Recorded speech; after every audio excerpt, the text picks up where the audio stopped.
Hello guys, আজি central গভৰ্ণমেণ্টৰ বেংকৰ vacancy release হৈছে আৰু যোন ষ্টুডেণ্ট আসামৰ পৰা এপ্লাই কৰিম বুলি ভাবিছে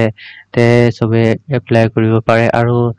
যদি এক্সামৰ কথা কওঁতে এইটো এক্সাম IBPS RRB PO আৰু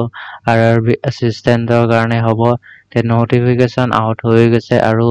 এইবাৰ আসামৰ ভেকেঞ্চিও বহুত আহিছে চবৰ ফাৰ্ষ্টত যদি এপ্লাই কথা কওঁতে 7 জুনৰ পৰা ষ্টাৰ্ট হ'ব আৰু লাষ্ট ডেট 27 জুন আছে আৰু ইয়াৰ প্ৰি এক্সামটো আগষ্টত শ্বেডিউল্ড আছে আৰু যদি আমি ইয়াৰ ফিছৰ কথা কওঁতে জেনেৰেলৰ কাৰণে 850 আৰু SC ST বোৰৰ কাৰণে 175 থাকে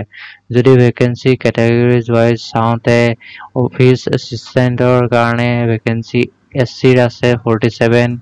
ST ৰ 12 OBC ৰ 50 EWS ৰ কাৰণে 22 আৰু জেনেৰেলৰ কাৰণে 93 আছে আৰু পিঅ'ৰ যদি চাওঁতে SC ৰ 16 ST ৰ 8 OBC ৰ 28 আৰু EWS ৰ কাৰণে